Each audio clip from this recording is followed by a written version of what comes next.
Acorns. To be an acorn, says Thomas Merton, is to have a taste for being an oak tree. The leaves and branches of the oak are hidden in the meat of an acorn. To be an acorn is to have a taste for being an oak tree. Thomas Merton, I think, is saying something about what it means to be human, what it means to be human, created in the image and likeness of God, as we hear in Genesis. And that idea, that truth that human beings are created in the image and likeness of God, is one that was very dear to the early thinkers in the Christian church.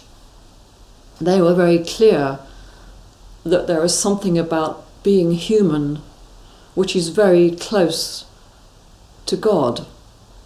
We are very like God just by the fact of our creation. So we are created in that way.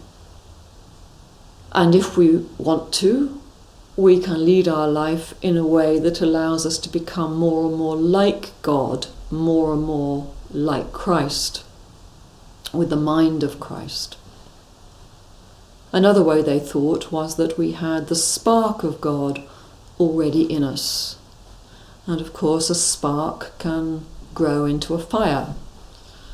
So we can become a fire with God, a flame with God, which was another way that some of the early Christians liked to speak.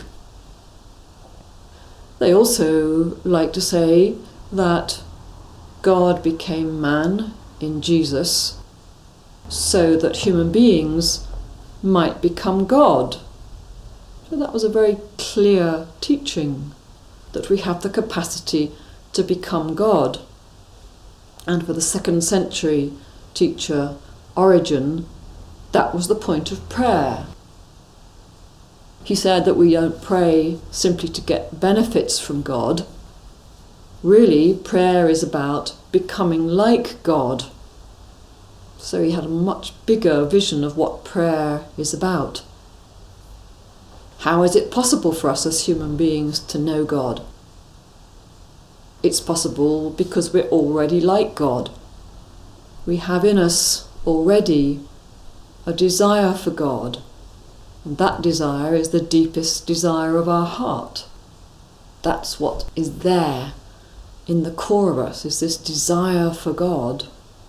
And we can't be happy until we've satisfied that desire, until we've quenched that thirst.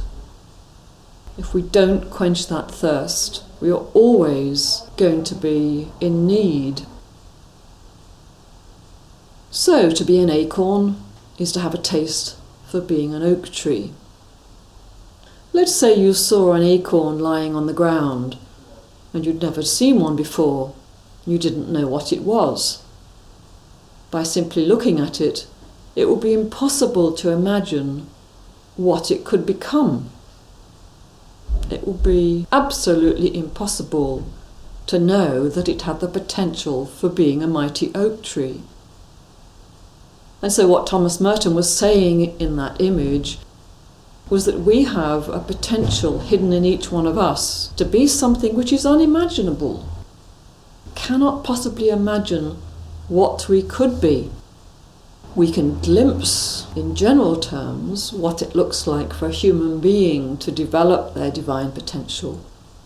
And the place that we can look in particular to see what that might look like is Jesus.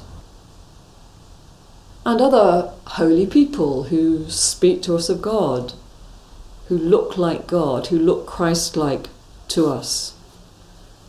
But we can't imagine exactly what it would be for us to have that potential unfolded. But when we make the decision to sit down and meditate, somewhere inside us that desire to be more, to find the more that we could be, has already stirred, even though we're not yet very conscious of it. So we begin the journey of meditation. And we begin it in the way that we begin anything else that we try and do, We've set a goal, or we have some problems, and we want to either achieve the goal, reach the goal, or we want to try and fix the problems that we have. But it isn't long before we realise that it doesn't work like that. Just as an acorn can't soften its own case, it can't break through on its own. It needs the sun and the rain and the nutrients and the soil to do that, and then it can begin to break through into its new stake. It can begin to grow. It's the same for us. We can't do it on our own, but we can provide the conditions that will help that to happen. So what are the conditions that we need when we're going to sit to meditate? First thing is to try and find a quiet place. It doesn't make sense to put extra distractions in our way deliberately. We try and find a quiet place. We try and find a place that we can go to regularly. A chair that we always go to, a corner of a room that we always go to, a place in the office if that's where we're going to do it, a place that we can make a little sacred for ourselves with an image or a candle. We allow enough time for it. We allow some time for some preparation. It's very difficult to sit and meditate if we've rushed in from doing something else or have barely woken up from sleep. So we find a place, we have a little time of preparation, and then we have a timer. We make a commitment. We're going to meditate for 20 minutes or 25 minutes. We set the time aside and we set the time. So we create some external conditions that help us with the discipline and help us to develop a discipline. And as we get to know ourselves, we begin to refine that a little. We begin to know that if we're the sort of person who's rather lazy in the morning, then we really do need to get up when the alarm goes off to make that extra time. And if we are very bad at staying out late at night, so that we're never ready to get up in the morning, we might begin to realise that we don't want to do that anymore. We begin to realise that we need to adjust some of the ways we live our everyday life in order to make time for meditation and to make the conditions for meditation better. If our life is extremely distracted and always full to overflowing with one thing or another, we're not creating very good circumstances for our meditation. So we do what we can. We provide the conditions. We choose our word. We stick to the same word through the whole time of meditation. We stay with that word every time we meditate. So we allow it to begin to take root in us.